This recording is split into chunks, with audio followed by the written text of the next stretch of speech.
Assalamualaikum warahmatullahi wabarakatuh. Saya Febri Rehan Pridi. Di sini saya akan menjelaskan tentang analisis rasio keuangan. Akan saya bahas di sini adalah rasio likuiditas. Nah, rasio likuiditas mempunyai dua perhitungan. Yang pertama ada rasio lancar. Nah, rasio lancar memiliki rumus aset lancar dibagi liabilitas lancar. Nah, hasilnya dan ini hasil untuk perusahaan umumnya. Nah, saya sudah mencari salah satu perusahaan untuk kita bahas. Tadi kan rumusnya itu aset lancar dibagi liabilitas lancar. Nah, di sini kita cari jumlah aset lancarnya. Nah, jika sudah ketemu, kita langsung masukkan saja ke dalam Excel. Saya sudah membuat bagannya kira-kira seperti ini agar memudahkan perhitungan. Nah, untuk aset lancarnya kita masukkan tadi angkanya. Nah, jika aset lancarnya sudah ketemu, kita cari liabilitas lancar.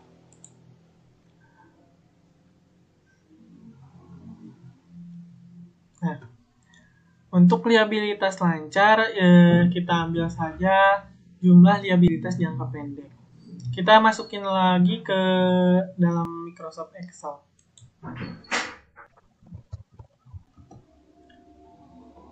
Nah, jika sudah ada angkanya, kita langsung saja bagikan.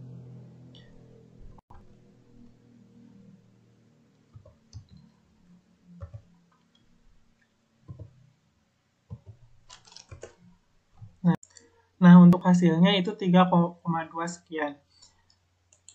Terus kita langsung ke rasio cepat saja. Rasio cepat, rumusnya itu aset lancar dikurangi persediaan dibagi liabilitas lancar. Dan ini rata-rata industri pada umumnya. Langsung kita cari saja aset lancar. Nah, ini masukkan lagi ke Microsoft Excel. Nah, untuk persediaan kita cari lagi di sini.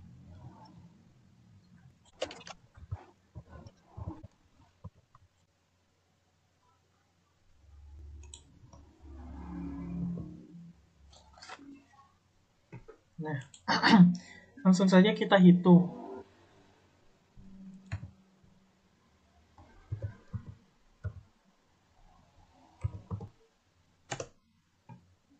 Nah, ini hasilnya. Lalu kita langsung mencari liabilitas lancar karena di sini sudah ada liabilitas lancar, kita langsung saja masukkan dari. Nah, jika sudah dimasukkan, kita langsung saja. Nah, ini sudah ada hasilnya. Jadi kira-kira begitu pembahasan dari rasio lancar dan rasio cepat. Nah, untuk kesimpulannya dari hasil perhitungan ini kan tadi untuk aset lancar itu rata-rata industrinya 4,3 dan di sini di Pura Delta perusahaan Pura Delta 3,2 sekian. Berarti perusahaan Pura Delta kurang efisien dalam menjalankan tugasnya, dalam penjualannya.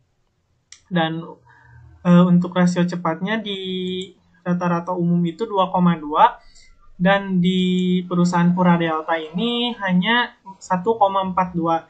Jadi sama seperti yang hasil rasio lancar, rasio cepat dari perusahaan Pura Delta itu kurang efisien dalam menjalankannya.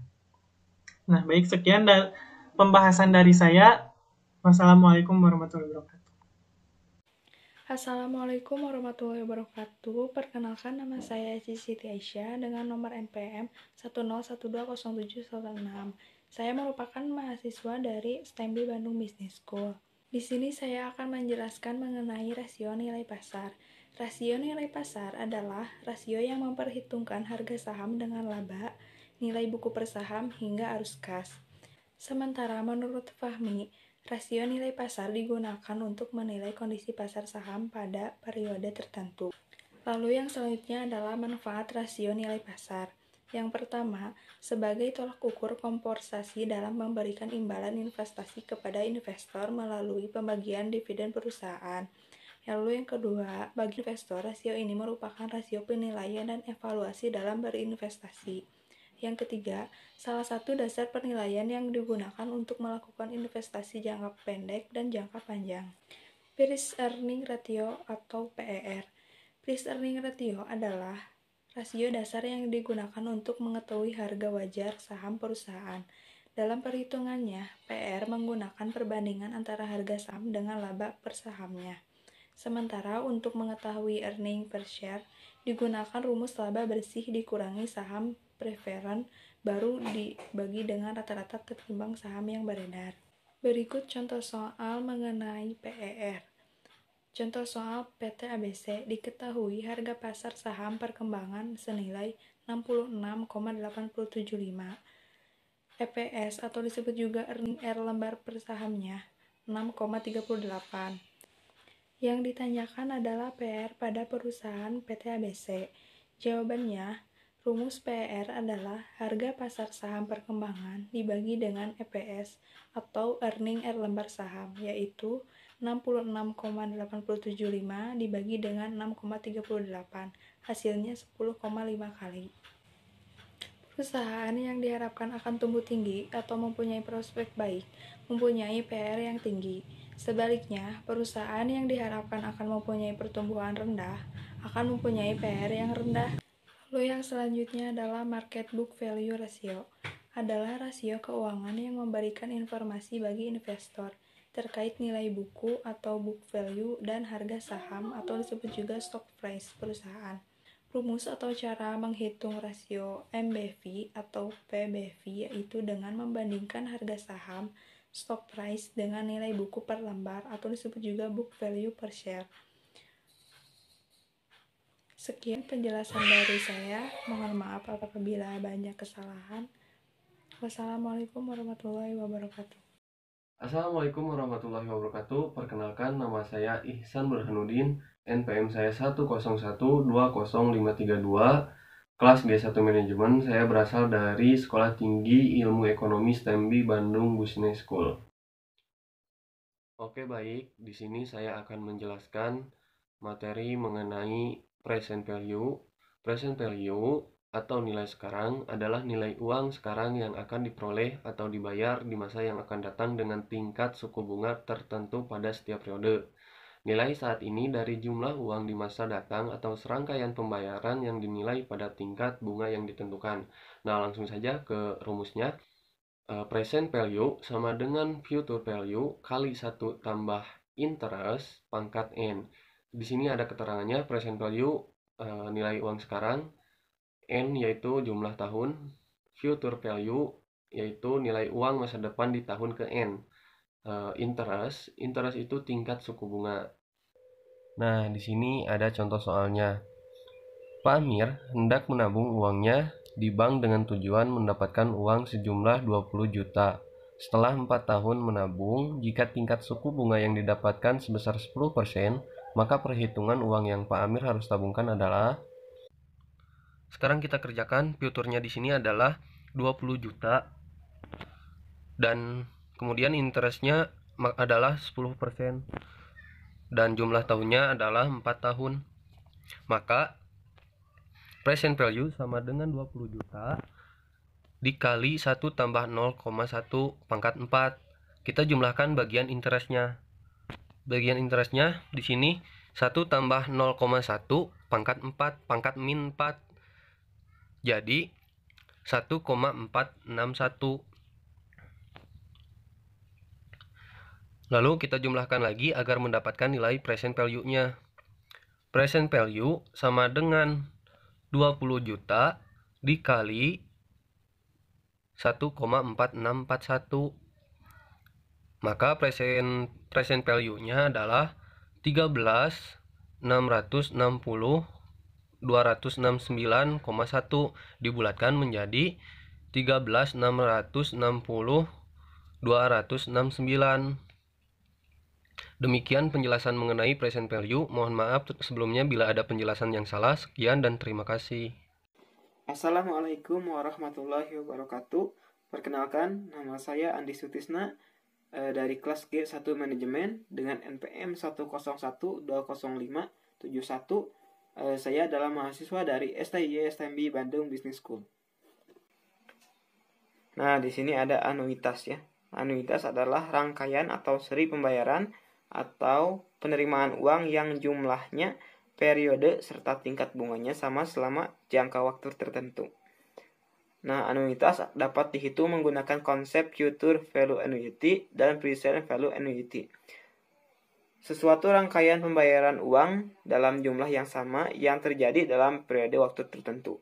Nah, di sini ada rumus value annuity, yaitu FP sama dengan FMT 1 ditambah R pangkat N dikurangi 1 per R. Dan yang kedua ada rumus present value annuity, yaitu PV sama dengan FNT dibagi 1 tambah R pangkat N per R dikurangi 1. Dan di sini juga ada dua contoh ya tentang future value annuity, yaitu Budi menabung selama 4 tahun berturut-turut dengan jumlah yang sama, yaitu Rp500.000 per tahun dengan tingkat bunga 10% per tahun. Berapakah tabungan Budi pada tahun keempat? Nah, di sini sudah ada rumusnya, yaitu FMT 1 tambah R pangkat N dikurangi 1 per R.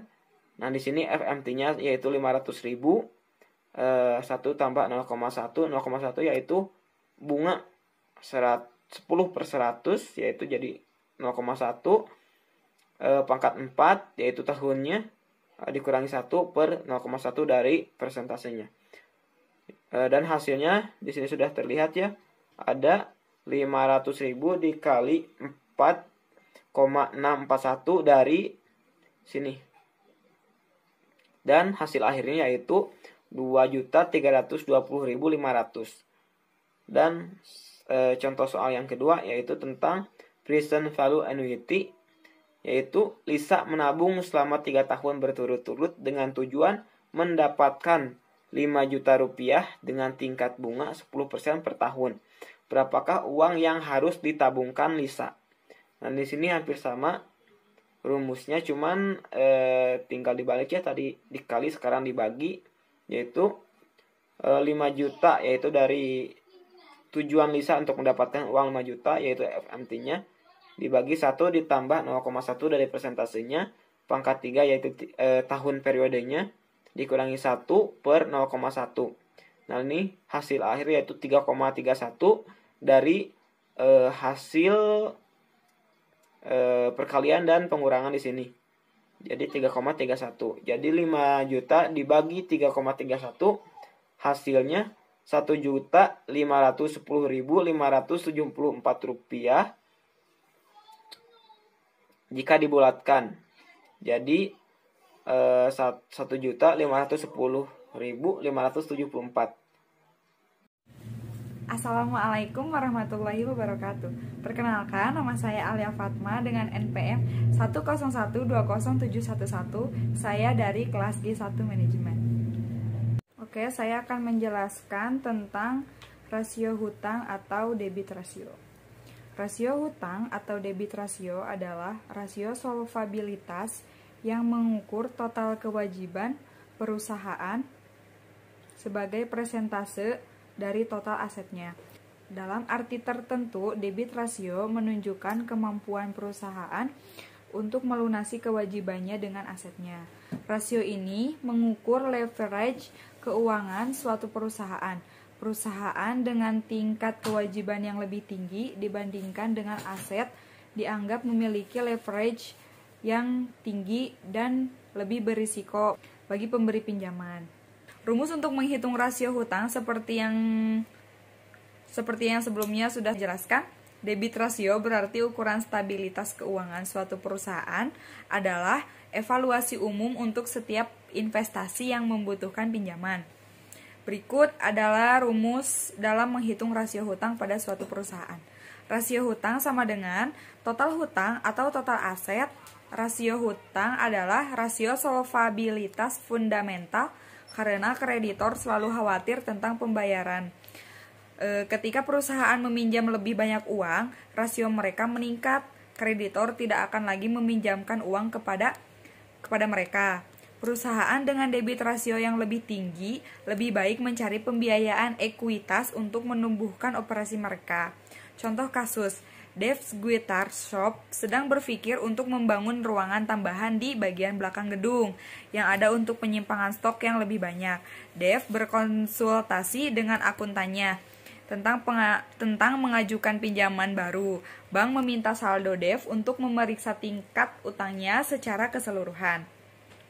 Bankir menemukan bahwa Dave memiliki total aset $100.000 dan total kewajiban $25.000. Rasio hutang Dave akan dihitung seperti ini. Seperti yang Anda lihat, Dave hanya memiliki rasio utang 0,25. Dengan kata lain, Dave memiliki aset 4 kali lebih banyak daripada kewajibannya. Ini adalah rasio yang relatif rendah dan menyiratkan bahwa Dave akan dapat membayar kembali pinjamannya. Dave seharusnya tidak mengalami masalah untuk mendapatkan persetujuan atas pinjamannya. Cukup sekian penjelasan dari saya. Saya ucapkan terima kasih.